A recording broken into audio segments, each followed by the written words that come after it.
नमस्कार, आप सभी का स्वागत है जम्मू लिंक्स न्यूज में और मैं हूं विशाल शर्मा। आज 11 बजे एसकेआईसीसी श्रीनगर में उमर अब्दुल्ला मुख्यमंत्री पद की शपथ लेंगे और इसके साथ ही जम्मू कश्मीर में नई सरकार जो है उसका गठन हो जाएगा। और जैसा कि आप जानते हैं कि उमर अब्दुल्ला की जो नेशनल कॉन्फ्रेंस है उसके पास 42 सीटें थी और वो एक प्री पोल अलायंस में थी कांग्रेस के साथ। और उसके अलावा उसे जो आजाद उम्मीदवार हैं उनका समर्थन मिला था और आम आदमी पार्टी का समर्थन मिला था। और इसके बाद उमर अब्दुल्ला ने एलजी मनोज सिन्हा के समक्ष सरकार बनाने का दावा पेश किया था, जिसके बाद आज उनकी ओथ सेरेमनी है।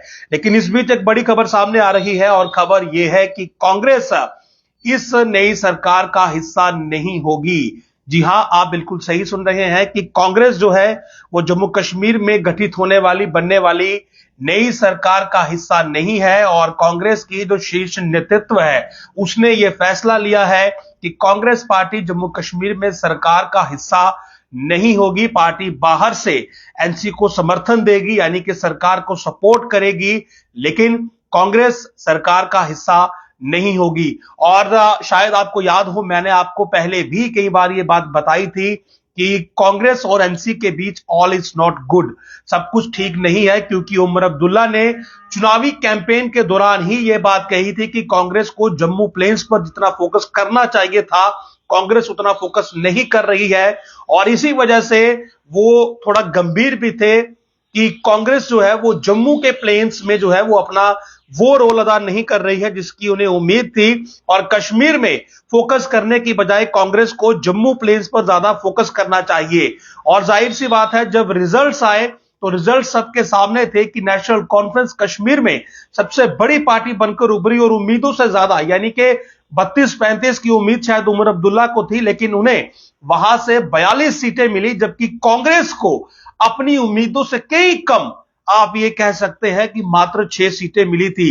और अलायंस ने उन्हें 32 सीटों पर लड़ने का मौका दिया था, लेकिन 32 में से 6 सीटें ही कांग्रेस जीत पाई थी, जिसमें से जम्मू सूबे में 1 सीट थी और कश्मीर में 5 सीटें थी। और कहीं ना कहीं कांग्रेस का ये जो फिगर था, जो कि बहुत ही निराशाजनक था, ये कांग्रेस हाईकमान को शायद ठीक नहीं लगा और उन्हें ये बात शायद अच्छी नहीं लगी होगी कि इस फिगर के साथ एक ऐसी सरकार का हिस्सा बनना जिसके पास की सबसे ज्यादा सीटें हैं। और कहीं ना कहीं सपोर्ट की बात करें तो वो भी नेशनल कॉन्फ्रेंस को मिल जाता।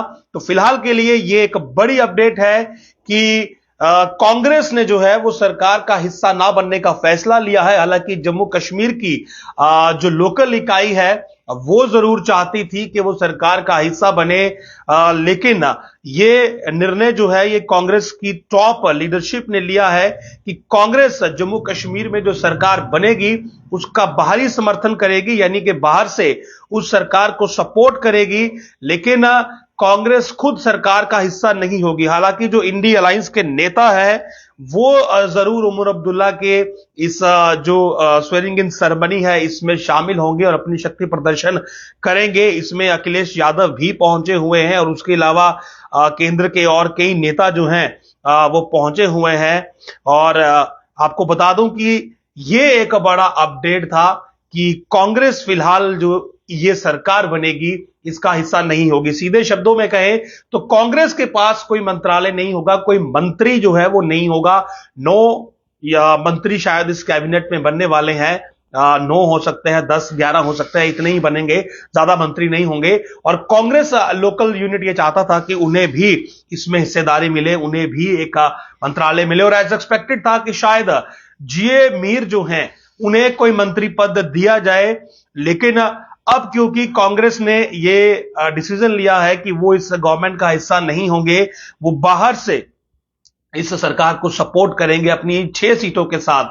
और 6 सीटों के साथ अगर बाहर से सपोर्ट करेंगे तो जाहिर सी बात है उन्हें सरकार में जो भागीदारी है वो नहीं मिलेगी, यानी कि जो मंत्री पद, जो मंत्रालय है वो उनको इस कैबिनेट में नहीं मिलने वाला है। और इसके पीछे की वजह यही है कि कांग्रेस का जो प्रदर्शन था वो निराशाजनक रहा और ये खटास ड्यूरिंग द इलेक्शंस भी देखने को मिली। उमर अब्दुल्ला ने स्टेटमेंट दिया था कि कांग्रेस जो है वो उस प्रकार का प्रदर्शन नहीं कर रही है। कश्मीर में एनसी जो है वो काफी स्ट्रांग है, लेकिन जम्मू में कांग्रेस को जो है वो अपनी कैंपेन प्रोसेस को बूस्टअप करना चाहिए ताकि जम्मू प्लेस में सीटें आए, क्योंकि उमर अब्दुल्ला को इनिशियली इतना एक्सपेक्ट नहीं था कि वो 42 सीट तक पहुंचेगा। उन्हें भी लग रहा था कि 30, 32, 35 में उनकी पार्टी सिमट जाएगी, लेकिन एक ओवरवेलमिंग रिस्पांस जो था वो एनसी को कश्मीर घाटी में देखने को मिला। लेकिन कांग्रेस का जो प्रदर्शन था इन चुनावों में वो बिल्कुल भी अच्छा नहीं था, और इसीलिए शायद कांग्रेस के जो शीर्ष नेतृत्व है उसने ये डिसीजन लिया है